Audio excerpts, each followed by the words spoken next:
Hello दोस्तों, कैसे हो आप लोग। उम्मीद करते हैं कि आप सभी लोग अच्छे ही होंगे।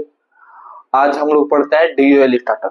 डीओएल स्टार्टर कैसे काम करता है और ये कितने से कितने एचपी तक के मोटरों के लिए यूज करते हैं मैक्सिमम। तो इसका हम यूज करते हैं 0 to 5 एचपी तक के मोटरों के लिए। तो ऐसे नॉर्मली यूज करते हैं। अगर करंट और वोल्टेज सब कुछ नॉर्मल रहा तो हम 10 एचपी तक के मोटर को यूज कर लेते हैं, डीओएल स्टार्टर लगा करके चला लेते हैं, ऑपरेट कर लेते हैं। बाकी मैं आप लोगों को बताता हूँ डीओएल स्टार्टर बना करके।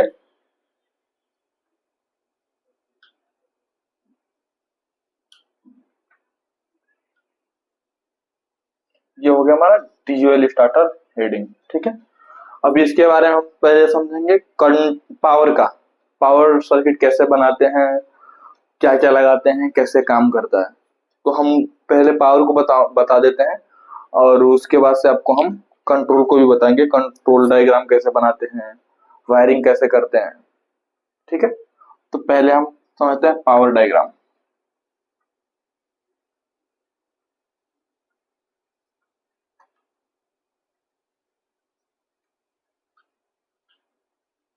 ठीक है, ये हो गया हमारा पावर डायग्राम। पावर डायग्राम में सबसे पहले हम एक एमसीबी लगाते हैं 3 पोल की, ठीक है। एक एमसीबी रहेगा हमारे पास जिसमें हम आर, ये हो गया हमारा आर फेस, ये हो गया हमारा वाई और ये हो गया बी, 3 फेस हो गया। जहां हम एमसीबी लगाएंगे, एमसीबी का सिंबल ये होता है, ठीक है। एमसीबी को ऐसे बनाते हैं हम। इसके बाद से हमारा आता है कॉन्टेक्टर। हम एक कॉन्टेक्टर यूज करते हैं, ये सबको पता होगा और मे भी जिनको नहीं पता होगा उनको तो मैं बता ही रहा हूँ, वो मेरे माध्यम से जान लें, ठीक है। तो ये हमारा कॉन्टेक्टर से ये 3 हमने इनकमर दे दिया, 3 बाहर वाले टर्मिनल से ले लिया। उसमें 6 पॉइंट होता है, 3 ऊपर के साइड में, 3 नीचे के साइड में।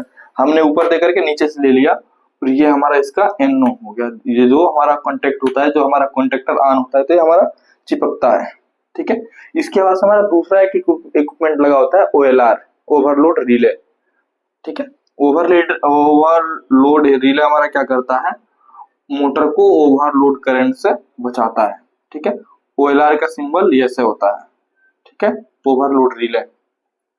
इसके बाद से हमारा क्या आता है, मोटर आता है, ठीक है। तो मोटर हमने यहाँ बना दिया, ठीक है।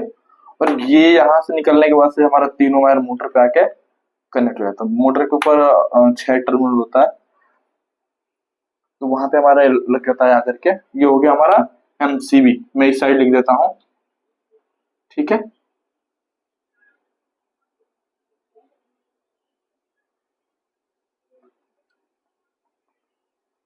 ठीक है, एक कॉन्ट्रैक्टर हो गया, ये ओएलआर हो गया। इसको ओवरलोड रिले लिखते हैं हम, ठीक है। वैसे मैं शॉर्ट में लिख दिया हूं क्योंकि इसमें थोड़ा कम है, ठीक है।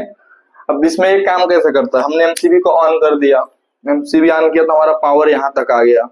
अब जब तक ये हमारा कॉन्ट्रैक्टर ऑन नहीं होगा तब तक हमारे आगे का सर्किट नहीं बनेगा। अगर में भी हमारा कॉन्ट्रैक्टर ऑन हो गया, ये हमारा ओएलआर ट्रिप है, तो भी हमारा सर्किट आगे का नहीं बनेगा। वो हम ऐसे तो यहाँ पे नहीं यूज करते हैं हम, वो कंट्रोल का ही ऑन नहीं होता है पावर वहां से, ठीक है। बाकी मैं आप लोगों को कंट्रोल डायग्राम के बारे में बताता हूँ। वैसे हमारे पास कॉन्ट्रैक्टर कितने टाइप का होता है, टाइप का मतलब कॉइल कितने टाइप की होती है। एक हमारा 220 का कॉइल आता है कॉन्ट्रैक्टर में और एक हमारा दूसरा आता है जो वो 24 वोल्ट का आता है, ठीक है। तो हम आपको बताएंगे 24 वोल्ट पे। वायरिंग तो दोनों का सेम रहेगा, बस अंतर इतना रहेगा कि आप उस वायर में 220 दे रहे हो या 24 दे रहे हो। तो मैं यहाँ पे 24 वोल्ट का एक मेन लाइन ले लिया, ठीक है। इस पे लिख देता हूँ मैं 24 वोल्ट डीसी, ठीक है। ये हमारा, मैंने मान लो कि हमारा एसएमपीएस हो गया, मैंने एसएमपीएस से एक वायर उठाया यहाँ पे 24 वोल्ट का, वो लाऊंगा तो यहाँ पे हमारा क्या क्या यूज करते हैं। एक हमारा रहता है स्टार्ट पीबी,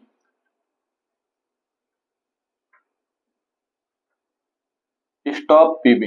दूसरा हमारा आता है कॉन्टैक्टर, ठीक है। बाकी इमरजेंसी लगाते हैं वो हमारा स्टॉप का ही काम करता है। तो अगर आप स्टॉप बटन नहीं लगा रहे हो तो इमरजेंसी भी लगा सकते हो। बाकी दोनों का वही होता है, सेम ही होता है कि एनसी यूज करते हैं दोनों में सर्किट काटने के लिए, तो सबसे पहले हम लगाएंगे स्टॉप पुश बटन, ठीक है।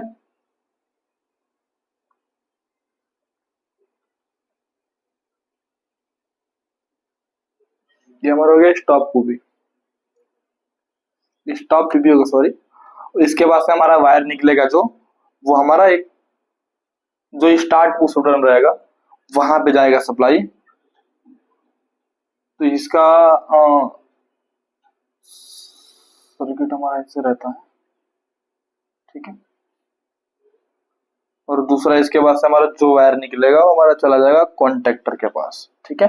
ये हमारा मैंने बड़ा सा कॉन्टेक्टर बना दिया, इसको मैं के नाम से वैसे लिखता हूँ। इससे हम जब हम सर्किट बनाते हैं तो उसमें कॉन्टेक्टर को के से ही लिखते हैं, ठीक है।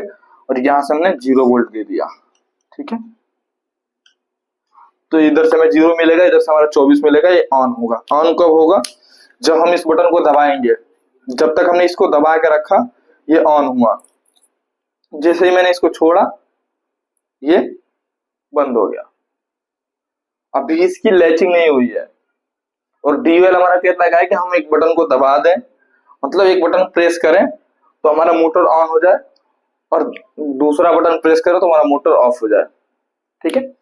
तो यहाँ हम क्या करेंगे, जब तक हम इस बटन को दबा के रखेंगे हमारा ये कॉन्टेक्टर ऑन होगा, मोटर चलेगा। जैसे मैं इस बटन को छोड़ दूंगा ये बंद हो जाएगा।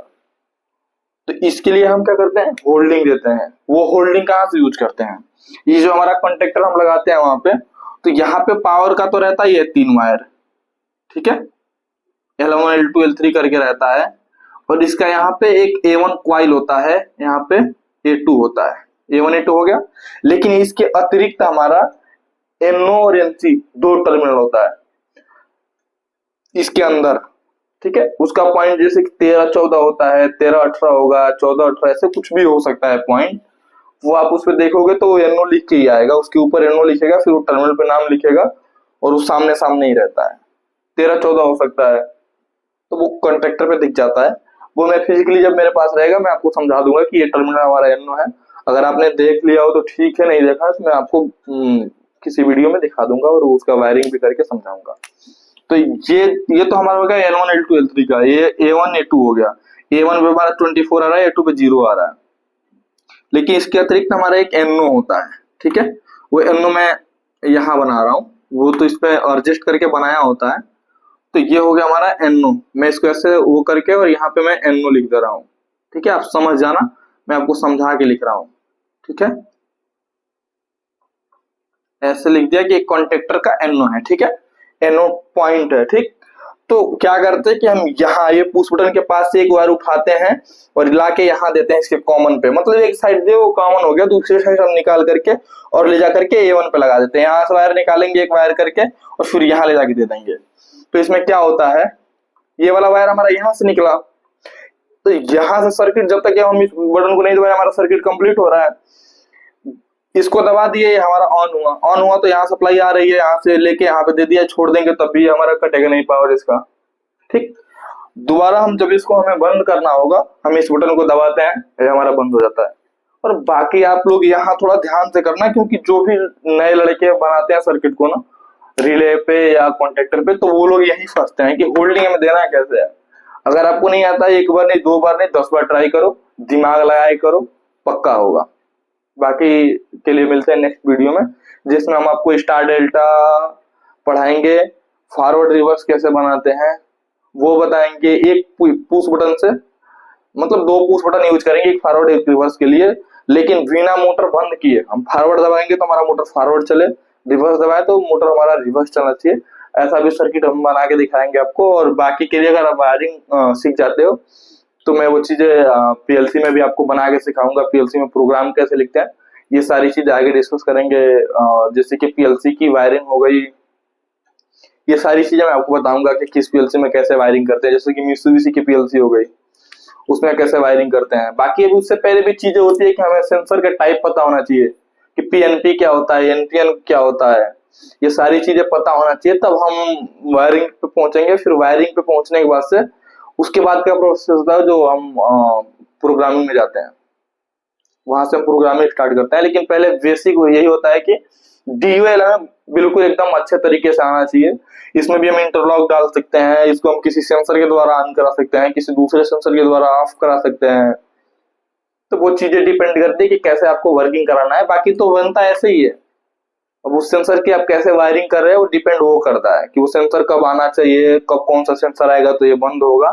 तो इतना ही रहता है। बाकी अगर आप समझ के DOL, स्टार डेल्टा और रिवर्स फॉरवर्ड, तो बाकी इसके अतिरिक्त कुछ होता नहीं है, चाहे वो कितना भी बड़ा लॉजिक हो। बस इतना रहता है कि आपको सीरीज में कई चीजों को लगाना होता है, कई चीजों का हमें पैरेलली लगा के ऑन करना होता है कि हमारा 4 चीज में से कोई एक आ जाए तो हमारा चीज चलना चाहिए। तो वो हमारा हो गया, थोड़ा बड़ा होगा। लेकिन मिलते हैं अगले वीडियो में। बाकी आपको थैंक यू।